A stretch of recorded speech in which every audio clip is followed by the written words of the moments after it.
Вітаю вас, друзі! З вами на зв'язку знову я, Сергій Стерненко. Досі перебуваю в лікарні, на лікуванні після поранення, але найголовніше це те, що... Я живий! А це означає, що просто зараз вам однозначно варто узяти і закинути по 2 гривні на поточний русоріз для того, щоб російські окупанти живими не були. Це дуже важливо, реквізити, як завжди, в описі до цього відео. Ну і вже ж підписуйтеся на мій канал, хоча б тому, що я навіть зараз з лікарні записую для вас оцей випуск. Президент Сполучених Штатів Америки Трамп дав чергове інтерв'ю, і ви не повірите, він знову почав говорити про російсько-українську війну і про теоретичні, гіпотетичні переговори, які у Трампа відверто не вдаються. Чи наблизилися ви до досягнення мирної угоди між Україною та Росією? Я сподіваюся. Він сподівається. Він продовжує сподіватися на те, що його сподівання дадуть усе ж таки якийсь сподіваний результат, але результату у Трампа досі немає. Він обіцяв, що він завершить російсько-українську війну за 24 години, потім за пару тижнів, потім за 100 днів. 100 днів минуло.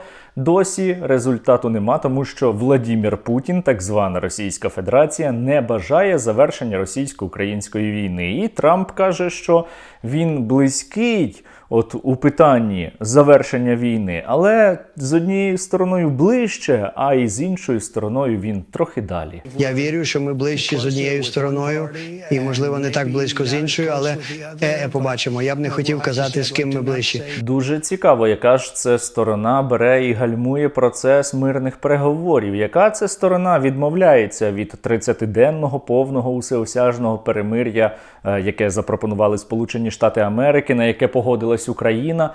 Яка ж сторона не погоджується? Хто пропонує 3-денне так зване перемир'я до 9 мая?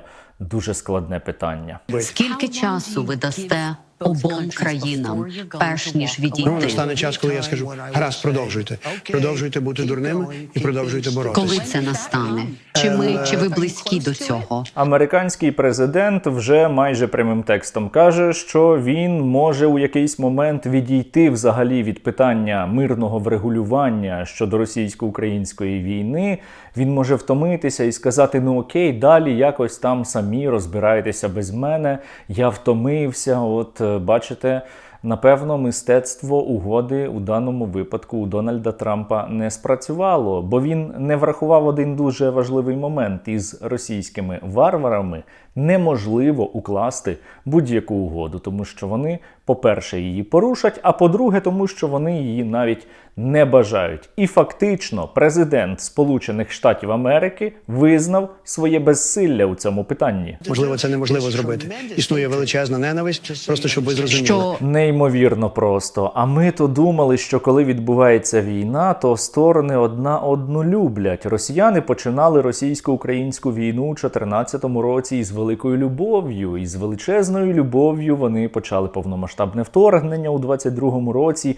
І українці, звісно ж, росіян також за це любили. Напевно, отак собі це уявляв Трамп, а зараз виявилося, що ненависть є значною перешкодою.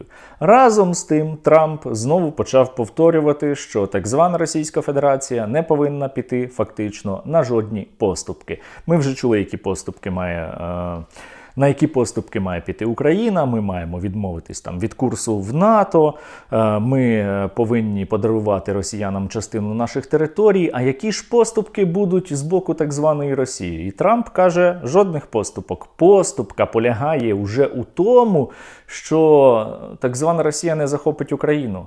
Всю. Виключно завдяки Трампу. Що Росія повинна буде віддати? Тому що Україна, були обговорення, що вони повинні будуть віддати деяку частину землі, яку Росія незаконно. доведеться відмовитися від усієї України. Цю Україну, тобто вони не залишать собі жодної частини території, яку вони заявили? Ні. Росія мала би відмовитися від усієї України, тому що Росія хоче всю Україну. І якщо б я не втрутився, вони зараз би воювали за всю Україну. Дякуємо Дональду Трампу за те, що він узяв і зупинив так звану Російську Федерацію, яка хотіла завоювати Україну, а тепер не хоче. Віримо. Я особисто повірив. Але, ви знаєте, І з президентом Сполучених Штатів Америки могли би посперечатися самі росіяни. Самі росіяни говорять постійно, повторюють, що у них немає сил для того, щоб завоювати не те, що всю Україну, а навіть для того, щоб захопити Херсон та Запоріжжя. Так вот, в рамках текущего конфликта освобождение Херсона и Запорожья невозможно военным путем в ближайшей перспективе. Але усе одно я маю відзначити, що деякий прогрес у Трампа є. Прогрес у розумінні взагалі причин російсько-української війни. Він нарешті усвідомив те, що варто розуміти і всім українцям насправді, бо далеко не всі громадяни досі це розуміють. Він усвідомив, що росіяни дійсно хочуть захопити усю Україну. А це означає, що навіть якщо відбудеться договорняк і заморозка російсько-української війни, це буде тимчасове явище, бо росіяни хочуть завоювати всю Україну. Росія хоче всю Україну. Ну і тепер, оскільки Трамп визнає, що він фактично безсилий у питанні зупинення російсько-української війни, постає логічне питання, що буде далі. Питання цікаве. Однозначної відповіді ще нема.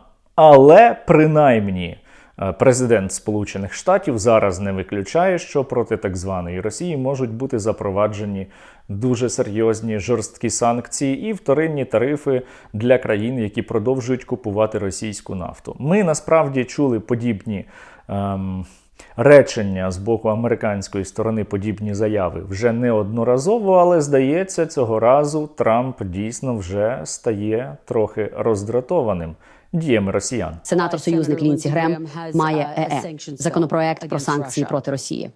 Якщо ви дійдете до того моменту, пане президенте, коли будете готові відмовитися, чи підтримаєте ви, чи підпишете цей законопроект про санкції? Це залежить від того, чи поводиться Росія так, щоб прийти до миру. Ми хочемо мирної угоди. Ми із вами вже звикли, що Трамп говорить дуже багато. Він кожен день видає доленосні, надзвичайно важливі заяви. Але набагато важливіше дивитися на дії. Дії поки що, принаймні мені, виглядають як доволі непоганими на перспективу для України. І так, я кажу зараз про те, що Сполучені Штати Америки за часів президентства Трампа вперше прийняли рішення постачати вже нову зброю для України. Администрация Трампа одобрила первые поставки оружия на Україну. Звісно, при цьому є багато але. Це не та допомога, яку нам раніше надавали за президентства Байдена. Та допомога була безоплатною. Ту допомогу ми отримували безповоротно. У даному випадку, поки що принаймні, Трамп погоджує продаж американської зброї Україні. Поки що на доволі невеликі суми. Але потім далі за кошти наших європейських партнерів або за кошти з угоди, яку ми підписали зі Сполученими Штатами Америки, ми, можливо, зможемо розраховувати на нові і більші поставки американського озброєння. І ще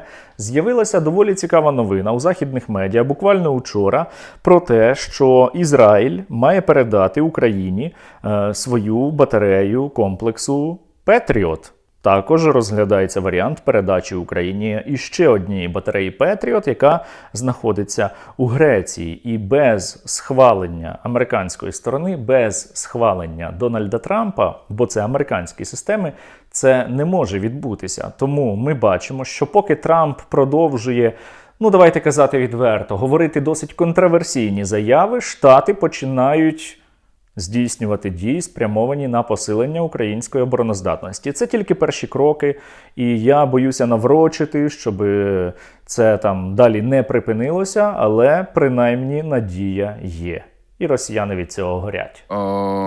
Трамп поразил, конечно. Это достаточно наглядный показатель того, что США не собирается полностью сворачивать поддержку киевского режима, даже при всех изменениях в риторике. Ну і знову продовжуючи тему не про слова, а про дії. На словах росіяни розповідають, як вони прагнуть миру. Владимир Путін каже, що він великий миротворець. Владимир Путін каже, що він не хоче війни, він взагалі проти неї, нет війни і так далі, але на дії росіяни продовжують атакувати Україну. І за останні дні вони значно посилили штурмові дії. Зараз штурмові дії такої інтенсивності, що це чи не найвищі показники від початку 2025 року. Росіяни розпочали велику наступальну кампанію, весняну наступальну кампанію. І ось це і вказує на те, Наскільки вони прагнуть миру, наскільки вони хочуть завершення російсько-української війни. Говорити можна багато, але дії показують, що росіяни планують і далі проти нас із вами воювати. Найбільш інтенсивні штурмові дії з боку так званої Російської Федерації зараз відбуваються на Покровському напрямку, але й на Курахівському. Росіяни також нещодавно пішли колоною, механізованою колоною на штурм, поперли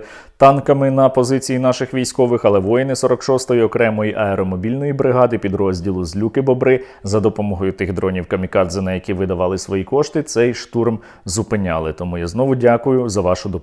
Ваша допомога рятує життя української піхоти. Разом із тим, сьогодні вранці російські пропагандисти почали дуже нервувати через ситуацію у Курській області, але не там, де раніше відбувалися бойові дії в районі Суджі, а в районі населеного пункту Тьоткіно. Вони стверджують, що начебто сили оборони України підірвали за ніч мости, які знаходяться біля населеного пункту Тьоткіно, та розпочали штурмові дії. Ми із вами не знаємо, що там насправді відбувається.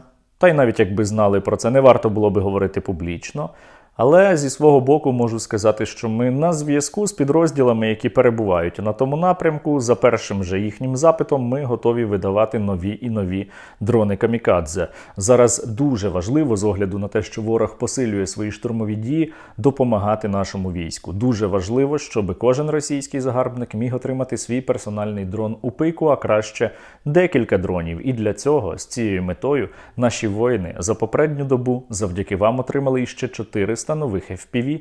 Від імені 103-ї ОБР ТРО Рупаку Чорний Стриж хочемо подякувати фонду Сергія Стерненка та йому особисто за надані нам 50 FPV-дронів. Будемо відправляти їх руським в пики. Бажаю здоров'я. Ми військовослужбовці ударно-розвідувальної групи, яка працює на Сумському напрямку. Дякуємо спільноті Стерненка за надані нам дрони, які допоможуть нам переривати логістичні шляхи, нищити техніку та особовий склад ворога. Кожен дрон – це вагомий внесок в майбутню перемогу нашої країни. Слава Україні! Група байкерів висловлює щиру подяку спільноті Сергія Стерненка та особисто пану Сергію за в черговий раз надані 100 великих потужних дронів, які дуже нам допомагають вести нашу боротьбу. Разом до перемоги. Слава Україні! Ми бійці 1-го окремого штурмового полку, взводу ударних безпілотних авіаційних комплексів «Дике поле». Безмежно дякуємо спільноті Сергія Стерненка за надані 50 FPV-дронів.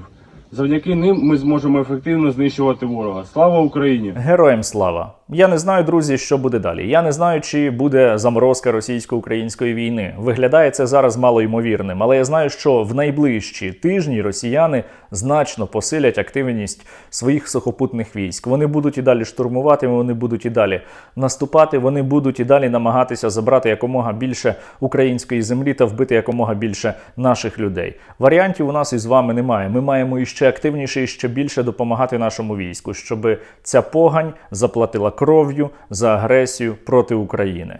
Дякую за те, що дивилися. Дякую за те, що залишаєтеся вірними справі русорізу і донатите далі на Сили безпеки та оборони України.